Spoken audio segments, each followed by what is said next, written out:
tun tuma ka video lo ti chua hi tumdang zong ai rei le sei ani a chiar dik lo la thluk dik lo po tumdang zong ai na tam don ani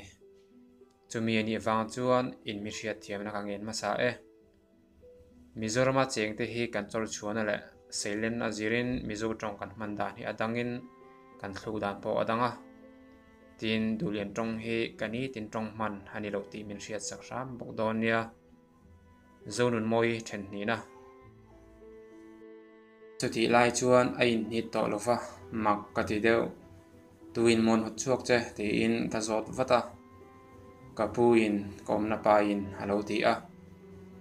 mi ina yomam ni I chung tan ni em ka ti a o mi om pui ka nia ka chung tan ni lo ti in mi changa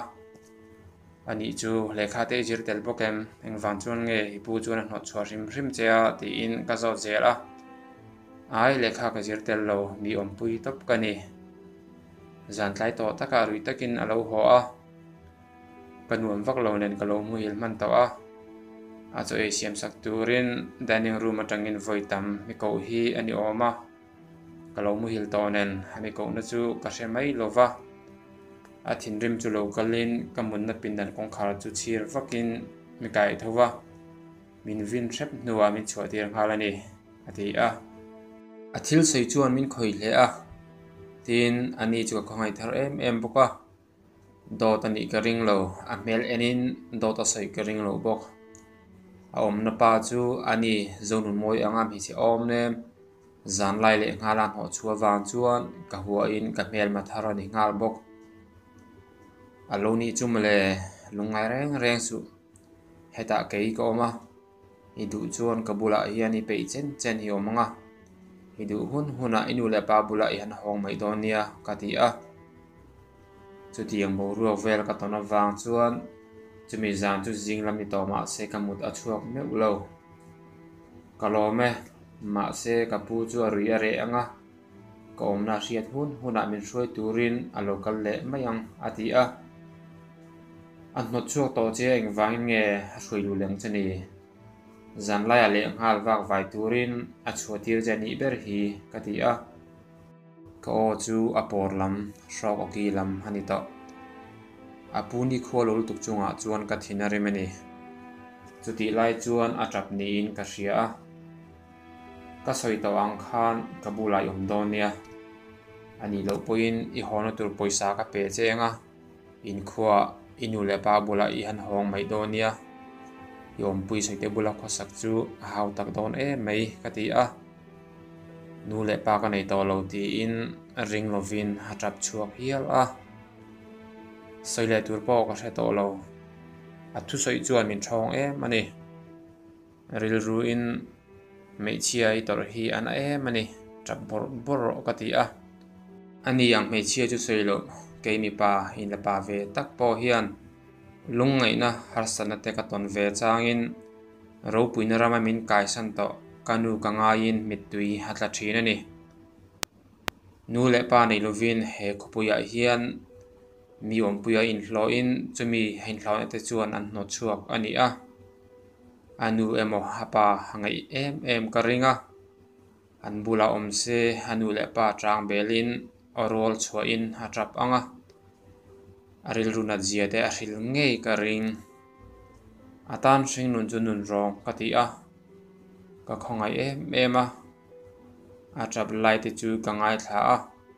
abula han mut ve a thiamang to ka han nem chu ka chak em ani alo ni le zel chu mole engpo ni se ti hian ka bula I omanga I om dan tur chu kan ngai tu zel don nia ka ti a thil tam tak ngai tu in kamu hil thei me ulo ani ero atrap mu hil nge alo re ta daya kalo mu hil ve aniang in chunga in nei tunu ang thom chuan min ti hara he nu pui ro hi zana ri tak tak atong traya zing ma em ati hian then om khoveng te ngai tu lek lovin a ang le bor thin ma se he ka pi hi ka dem em ran lo pasala sun to a afa pa pakhat nen an khosa ve ani he afa pa hi a che zonga boi pui tham zing tin anu an tir tu chuani he fapa hian a put zolo ming anei ve a chu a ming chu lal choi moi a ani tu ma reng hi a choi moi lova tu man han choi moi heklo zana tlai tak taka rui emin alo ho anga anuin cho siam saka e anga a choi khama tu emo ring emin phone in a bekol le anga phone a thu soitela nu thloi bia ke khan bat a phal to lova cái kor ka da kham ringot cái kor ten en kalo ho ti vel mai ni thin ami biak te mu thil sananga mi zong tho hun chu amut tui lai berani thin po ka ring tlai dar thum vela a pen tong tui hala wangin alo tho ve anga yoga aya vodka athanga vodka nei silo wangin chopo ei lovin a chaknan har biaki te ina bok a pheile anga chu tiang renga a fa pai hunam han wang chu alom kapi chu jing tin ar khuan ruala a khuan ve thin mobile a dar zat ke na daruk alo ri trep to hi lo ni a moto lem lovin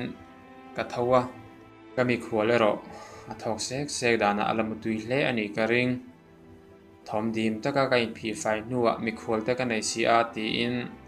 sa lei turin kain khal chuak nga la da sari le chan ve vela in ka thleng le a chuat alo not mek hi alo ni a stop lo ti nun atuma a ti nun dan halo thelo hi ni oma kalo thleng ti a riat vele iwa thom ha om ve stop hi ti nun katuma ka te nung theilo alo ti wata thom mal tu big lo ve ka stop hi a hlui lamani to a ti nun a har a thar le angai ni ti in ka vok salei chu da tha in stop chu a tuite thunin ka khoi ngal mola alam en lem lovin idam lo kha vamu mai ro ka chuat kha bal cha view to lo mo ka not kha ta nia ka ti a kadam to alom ti in mi changa dar ko vel ni in cho kan aya moi ti mai chela poingem ka ti a poilo ve idu danang angin min ko mai don nia ati a moi hei riat angin mi in lo in ko om ani a ka in nei tunu hi akhir em mai leng hal hetia nang ilo om ve hi a riat huna tu nge ini ke nge ini eng ti mi nge ini eng kim riat adu dona kalau ngai tua sa vek to angin ka zen in lo tura local angin I om ngai dona ni ka ti a buang changin cho chu abara ein thlung hle ni in a riat bok ei khama ka hole mai don alom zoi sapin alo ti a ke hi tongkam ka thiam lo ve khop mai a ka thil soi kha ka bulai om ka du lo wang lam ani mi lo ni o ke ma om ngot ai chuan I om ve hi ka du dei zo ka ni ma se ka soi tak ang khan ka zen angai om ngai don ani tuti lo chu ka pi hian rem ti don mi lo ani chuan I om puide bula chuan I hole angai reng lo an in om na soila I thom no po kalam ngal ve kang ka ti a an rem ti lowang min no chu a puite in an ni vel om poi min lam turin a local le zel tho ati a an vani kho lo ve an no chuak chen ko hole chamo moi thom no lamangai boko wangin dar som le chan ve vela kan khal chuaka a om na nia soi Zion Street bul chu ka thlenga building lian ve tak pakhat kongka pui chu ka keka a chung lama tangin lo lut ro ti me che o halo oma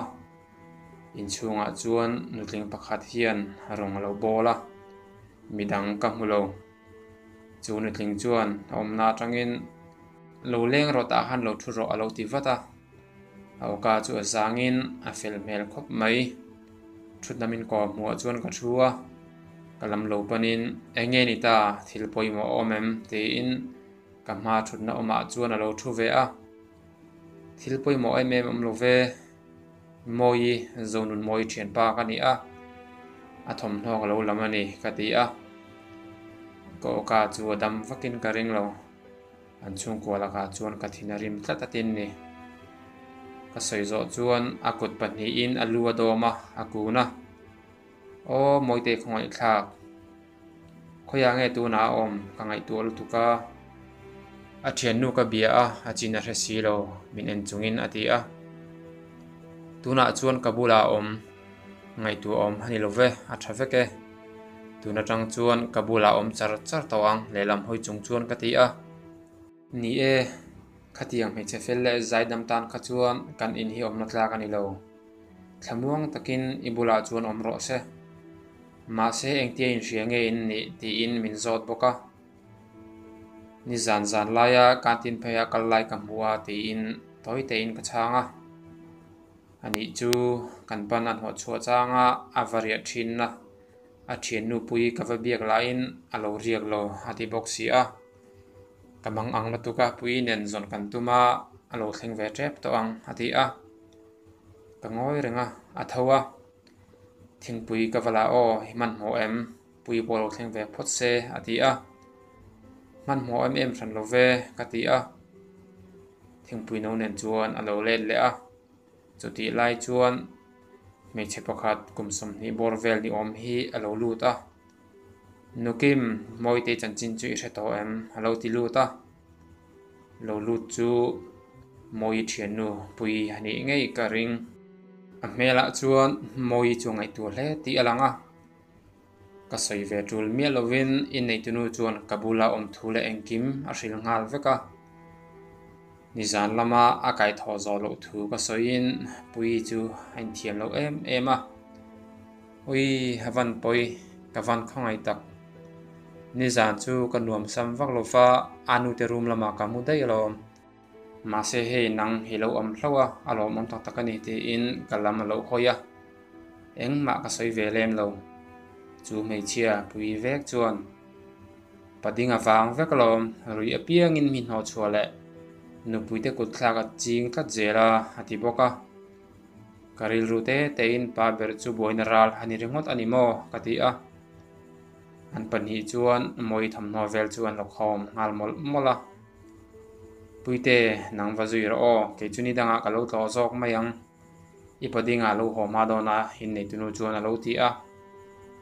ni danga in local zok mai to nia hina ko hong hal don lo service turin katlang hal don kati a eng service mo in nei tunu in halo ti vata mi taxi ka khalve a ti in ka changa pui zok chuan hin omna min hrilla ke ma in ka kalmayang hati thlata wangin kan omna chu ka hrilta a moi thomno tam vak lo chu taxi da lutin nimina ka passenger thlenna lama chuan ka in khala vaipa nen chuan chon nu atanga zandariat vel thleng hun ranga kanin thal kuala mun ranga motor khalin tlan kual ma ila karil ruero kein lu alama om thung moi malam hun tur ka ngai tu ani kuak permit le lekha poimo then khata fel hlau chuan thathum nuwa in hlo turin ram thazok malaysia lama ka thlok lu don si ramdanga kal nuwa engtin nge lo om veang tuin nge lo en kol zelang ti te ka ngai tu na sa a midang angin nule pala nei chuni ila ramdang lama kalpo thul thaka ompui ka du a ma se ka din huna that big lo em awangin ka ma khuwa ka ngai tu ve ngai miu si chutiang thil vel ka ngai tu awan chuan ka passenger min biak na po chana chang lo thelo le thin dar ko dona in ka thlenga in ka lu chu in thar ang main kin lu chu halo ti fel veka kin lu hlui ve to tak chu ka mu tharin nuam ka ti thar le bok ilo ho to mo hi chawem ti in min lo be vata athom no ka khai lu chu min lak sak boka ka chaw lo thu le in fai ka ti zia thu in ka changa choi ma in kain bol phot don nge min zota a vot e mai kain sil rongotang ka ti a tui ka lum sak chelom halo ti a nui chungin ani mo van fel tak ka ti a zawak lovin anui ve a kain bol zo chuan choi ka siam ha don em halo ti a kalo in siam don nia lo thu chol to ro ka ti a nui chungin ki pok e ve don alom halo ti a o ila in ange lo e mai tur alom iril tram don e masin ka ti vata cho kan ei lai chuan pui halo kal thu le zan ma sa a kai tho zo lo awanga in thiam lo em thu asoya pui chuan an ina turin asom thu asoi boka midang ina kol angai reng hleinem idu phot chuan kabula hian reng tonia kati a nin hi thumvel kabula nu chuan in hlo adu thu asoya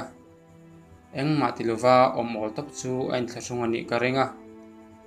in hlo angai reng hleinem hidam lo zeu boxi katan rong bola kei tur peisa tiama ilo siam hi atok lu tukolom imamo ero soila kan ngai tu zeldonia pathian zara kan ngei big lovang kati a hetia ol top chu anuam kati chia lova hatia ka soi to kha in fai taka lo en kola kan ei tur ilo siam hi atok lu tuk thildang ti engai reng lo ti in ka changa nidanga ka service a in moi kabula lom nu chuan ka homa ta thina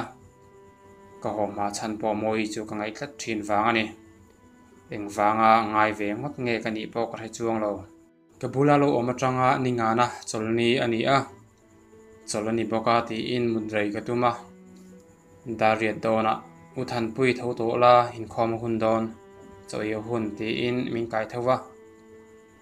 chok heila nang hin khom mai ro voin chu kain khom lo mai ang kati a voin chau ni lo ni da po kain khom ngai top si lova kamut nabula do ding chung chuan keima chau chuan ka hre deu lom kalami thar si ati a vein silla hin sil zo kan eng hal ton nia tia achome chuan vil tura kal le chuk en ngoya zingkar alo hin bol hi ani oma anom sam lo thin em wangin ein bulangam vak lova ein sila korlum hale mai thin khani a asam hu chu towelin atuama ti satwar hong zawlam deuh le ke korlum nen hein thuama alang fai sarani tinge khatia mien reng ding lo omem ni tia mi lo en bok chu om lo ve in bolem ni ikhosika chuak le ange kati a ka tha lom tukin chu ka zia tol tuk ti in lelam hoi le daya choi lai chuan ka in khom pe lo thu ka soi le thin dam phot chuan in khom zela that thu in mi changa in khom chu thi re tak me vin ka hre a kum thum don ko ma tangin kala in khom si lova hanin khom ve ta ila tu emoti dan taka spy hemotemin ti mai ka hlawani choi khama chuan kanin siam tana ke chu kamis ka ha a ke kor hale in ka phei khop man thiam Adidas kal sual Adibas ti chuang ngat chu ka bun le a atok der ani ero korlum var ha a karil rute te in korlum po chu avatu ve mele in khom na le zel avot em polen ni silo korlum hlir anei te poni thei puandum lam ha bi a in khom phei khok anei chhun ani ngei ka ring adum lam ha bun boka ein thuam na tlom hle ma se alung oi hle in ka ria a mak pokati ein thuam na tlom hle ma se amoi pui em tho boka ani dan ang tur thapa asam vel hriak nena khuimam nu chuan mi chemel tha lai tu omani zia alanga kalo thlek le vong thin ti khan min en reng su nui chungin alo ti le thina i munom ema ti in ka chang ve mai thin biak in kan han lu te chu min en du hlom hle in ka hrele ngal mi chemel thar mel thave tak voi khat ma lein khom lo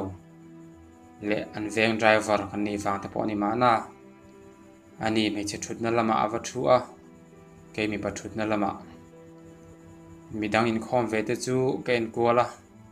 a meya pa in ain cheidan chu fashion show ni rengot in ka ria a moi bok chu ka ven le thina a thut pui le abule me te in cheidan awangin a boi pha lova a phak to ka lungoi mel hlia hle in ka hre thin ain cheina tlom hle ma se chu bi kin in khom zinga chuan ka mu moi bera ka mu mel the ber bok an hla saka piang asave zel thei chu makkati boka ke yero an hla saka piang chu ka hriat taw nu vek ani a ma se ka sak pui theilo vek thung in khom bana chuan taxi ka sila Sunday pianga ka te thin danangin taxi a tep chula thla in inchunga kala luta ka soundbox a fitin hlasang sang omna CD thunin ka zai tira ka hladu apiang soya thun tir kha kani a hlasang sang mizo hla sap hla le vai hla thlengin oma eng hlange nal iti ve ti in chuat not mek moi chu ka zota mizo a chuan ro salin hi zai thiam ka ti a hla te pawh ka du vek mai sapa chuan sania tuen zai thiam ka ti a bikin from this moment on ti a sak khanal ka ti hati a sania tuen chu ka nein ka hria ti in ka tep chu kan next ngal chara alo om nge a hla nal ka ti wang ni mia lovin ama sania tuen mel tha ka ti em wang zokin ka thun tir pa hena sania tuen hla hilo da tel donia ka ti kha ni a still number 1 le from this moment on halo da tel hi ani a moi thanani tlata wangin from this moment on ti chu zai tirin repeat mo da ka da hala hei hi ni em tia ka zona chu awani a hla thu te pawh kha tha ania halo ti a lekha zer ni lovin mi ompui ani a engtin nge sap hla thu tha te hriat ve ni ka ti ril ru a asoi ang nge in a hla thu te chu ka hriat thiam chin zong alo tha em mai le ngal ka hriat lo then khat po om lo lai in dictionary le lyrics nen hen le ngei ka du khuma vamu pa chuan I khuma ka mu don o hi du le lu mu ve mai don nia ka ti a ka lo mu ve ang hati a kar khat don moi na lu to ka khum chu arim tui le in ka hria a single khuma chuan in hla thei ang perin kan mu a anin puana sina keiro ka sin lo a puan sin chu vazona in seriala mut chu ka chak em a sania tuen hla chu a zainon tluta chutia a zai ngai thla angoi renga kan mut nu chuan uthan pui chung te emo nangma chan chin I soi ngai lova ti in kalam lo hoya chung te tia soi tur lem pawh ka nei lo tu emo hur her wangin kanu tong thei lovin min pa ya kalo pian ve nu po in tu man ko wi ka ar mi ti si lo wangin pa nei lovin kalo seilian ve ta zela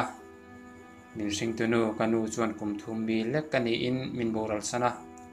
ti chuan kapi te bula omin school te kai ve zela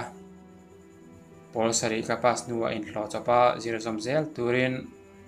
aizol hi kalo thleng thave ni ka ti a ka chan chin ka sei lai chuan ngai tu na thuk tak nei mel puin min ena ani chu mole tuna hian lekha chu izir thoem hati a ka bang dei ti hian kum thum don chu achangin kain hlo a achangin mi motor te khalkol vel mai ani hi kan khomi te chuan zir sang view to tura min ngai ngei ang ti in kanui boka nang chu mi pani in edin hun thalo poi chu tlang zel theia mi pani ve ka chak mot mai ati a mi pani chak mo ti in kanuya anung chang le mel nen mi pani a chak thua soi chu ain melo mani engma a soi to lem lova pol riat ka zir lain foreign kal theidan kong om thu han soi ka riat awangin zirna chu chol sanin local theita ila ti in akal na tur thona chuan man tur ka in hlo tan kha ani a ma se chu tiang thil ero moi chu ama thil ton mek nen thil lo thazo ka hriat awangin ka hril tel talo ani kalo mu hil tui hle niang ka har le mek chuan tlai lam halo ni to a rong lo bol mek to a cho kan eya zinga kan me ban voksa kan ringa chome dang e chak te nei em chome le tu ri ka hrelo tuk thina nang bazar to la thang khati a e chak em po ka nei lo kai kuang ero om thei se ke e chak view kanu pon hadu theil tuka hati a bazara om mai thei nang tu ka ro en chin donia kati a atuk zing ka service atangin ka hla play tam ber chu moi hladu from this moment on ani hala moi hladu ani mio awangin ka hladu ber ani ve chok chil ngal hrim seling lama min hayar tu an om awangin zing cho I turin ko holova tlai halo ni a phur takin kain khal phei zela ai chak hona wanga alom dan tur te ka ngai tu a ka hlim veng mai motor ka hung fela ton mang si lo mo lung run ti hla fai fu ngata zai chungin ke in lo kalna step a chuan ka kal thla zela ke in lo ka thleng chu kongka halo in kal reng mai enge ti le ni danga chuak ngai box si lova ka tiril ru a in chung lama aleng ani thei ti in chung lama chuan ka han chowa pi moi lo leng lo em ni ti in nei tinu ei rel chunga bible chiar mek chu an kongka dak chungin ka zota tlang tin thang enga tinge do toi soi ka unau nu i ti ni lom ni tuna china me chia yom pui le chuan i chuak ngal wangang ti in ang sep maya moi omna soi mai lova ang sep chu ka ngei hle a bible chiar mek a chuan a ang ring ber ome ka ming ni lo in min la ko zui pi dot ka thil che wangin min ngai dam don nia ni e moi hi ka farnu ani lo kholaya wak vai mai tur ka lo hruai ho ani ka soi zo ma in eng moi sei om zia chu khata ding reng lo khan lo lu te chemole kholaya wak vai tur chu enge om zia ti in trong kam vin lek in min zot le a arisel vak lo nen o tak hi chu arisel mole in chunga chuan kai kuang khai nen chuan ka lu ta moi nen ka in ton dan zong chu kim changin ka hril ta veka chu tim te chu ma khan soi ta che voin khan om pui te chuan alo hruai le to kha ati ta mai engmo alo hruai le mo ni e khai chai bi ti in ka chai bi po chumin pe a chutia moi en lo hruai le dai awang chuan ka thina rim em a in not chuak to ni lom ni zong ho tha takin om puin duat view to ang chu ka tiril ru a ka kai kuang khai te chu ke na ka lung ha oi thei lo ka kai kuang hon tal siamin ei man se ka ti ani ti khan ding khong reng lo khan in huya chuan chuk ta che ti in ka pi chuan min vin thep zuya ka ngai tuana akal ding ema kal mai na chang ka lo hrelo lo ni kong khar honga in chung ka lu te chu ni tina ka lu ruala mi lo be vat thin tu om to miu lo wangin ka lung haleng hal ema in chung chu voile khata member pariat vel hom talu ang mai hian aruak a ka thil te reng chu fel le fai takin akal san thunga athom no vel hon vekem ti enin in chung chu ka tap kuala nu chia reng a nei lo ama om to lo ma se athom no tal om se ka ti ataksa la thom no ka bula om lo ma se karil ruwa moi ero om reng thunga rong ka bol dona stove le thirbel le engkin mai chuan an pi moi min ngai tira a om lo chu keima rong in bol hangai ta phot cho ka ya ni danga cho he ve tak kha ka choliam kon a ping tai moti mai tur khopin choi hakal lova ka kai kuang kan te chuan ka lung min le na ka lung leng thin rim bok chu a thirbel chopa pai mai te ka chak a zan alo ni a mut katuma kar khat don moin halu lu to ka khum chu ama ber om tak miu lo wangin ka lu dona ka le atanga ka la sin lo moi ka sin tier blanket ngi chu ka sina asampu le lo sun rim tlem alanama kan hip vonga lung oi hlia mai ma se lung len ero anep hau lo amu ve to ngem le aril ru ha ngem le ka ngai ang hian mi ngai ve thau ngem le ti te ka ngai tu a mut a chuak meu lo ka ho mat na chan thin ka thlim na thuru ka lung lai lu tuin min person le ta ka wang chuan ka khua har ema ka eng ti ma tui to lova ni tin mai hian ka nguya ka mela thlim lo na lam thlat awang chuan ka driver puite pon tinge hiwa that melo ve min ti pha fawa lung le na wangin mi hmul zo ve kher lo mai la vai chang tu ba lung lenga ka in chen ber moi hole atanga enrini zan ma saber ani a zan dang kamu thangai si lova zan in chu muthatum te ang te in mut hil ram katuma tin ngai te heti hi ani a in chung nu bok afa pa lo rui ho thin rim a ang le a ni chin mai khan ring em in rei taka tong traya tuna ring em bokin ang le thei ani a hamak ve ngot mai eng tin emaw khalo mu hil ve a zing ka har le chu dariat alo ri to a mut reitu kani tho ti in kalamu le ri a ti chuan dal som dona thovin ei rong ka bol hala choi khama taxi silin tep in chung lama kala thale a moinen kan hladu from this moment on bok chu zai tirin repeat mota kada hala khumamu chungin ka masa chomni moinen kan man dan te ka ngai tu kira lung haleng le em a kohara ji de wang the in chung lama zan lama in khel replay en turin ka chawa choi moya thol hlim chau alo oma ani puiro hi aruina polite em a arui lo chuan an tong thlem le em khopa tv ken dono ka ti po mi chang lo ma se ka chota thawa ka club tan Real Madrid versus Deportivo hi an lo replay mek a thut thleng se ya mu chungin tv chu ke na mu chuanin min zem tan le in ka lo mu hil dai choi moi nu leng ho thom min kai thowa dar sari alo ri tep to hi lo ni in ei rel turin ka chuk thlawata choi khama top up te thuna ka ho nu chuan kan hla bok chu zai tirin ka mu mai maya ka lo mu hil man le pekhini in kong ka ki thom wangin ka hara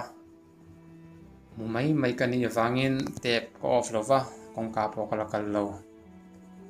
tuna huna tunge ning le tiril ruin lo lut ro te in kong ka lam chu ke na kong ka chu zoi te in alo in honga zonun moi ngei chu ama ka bu ang tho khan bek akin alo pen luta kong ka tanga pen thum vela chuan adinga